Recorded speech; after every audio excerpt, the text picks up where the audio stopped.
C'était très risqué de changer tout le concept du système à une phase où normalement tout le design est figé. Je m'appelle Jean-Houn, j'ai 32 ans et je suis ingénieur système dans les aides à la conduite. Je m'appelle Pape, j'ai 32 ans, je suis ingénieur algorithme sur les aides à la conduite.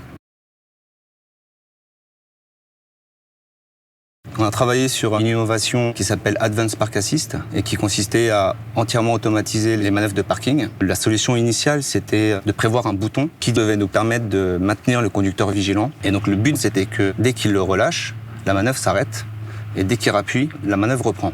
Comme dans tout projet, ce n'est jamais un fleuve tranquille. Il nous est arrivé quelque chose d'assez compliqué à gérer, c'est que le bouton qui était l'élément central de notre innovation a été récupéré par un autre projet. Donc, pour faire simple, on l'a piqué. La solution s'articule autour de l'utilisation de la pédale d'accélération qui refait exactement la même chose que le bouton. Il faut savoir que dans le cadre d'un projet en amont, il faut 2 ans pour développer ce genre d'innovation. Donc là, on a tout fait en 2 mois. On avait la niaque, clairement. On s'est battu, on a osé et ça a marché, quoi.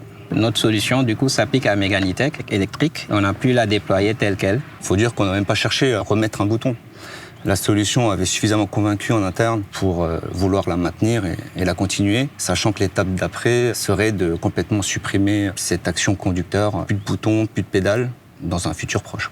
C'était un vrai challenge, mais c'est un challenge qui nous a permis de trouver une solution qui était encore meilleure que la première, d'un point de vue client. Donc c'était plutôt un sujet assez compliqué à mener jusqu'au bout, mais on est quand même assez content et fiers. La morale, ce serait de toujours y croire et de ne jamais s'arrêter dès la moindre difficulté. Et d'ailleurs, on l'a expérimenté, c'est dans ces moments les plus difficiles qu'on a réussi à trouver les meilleures solutions.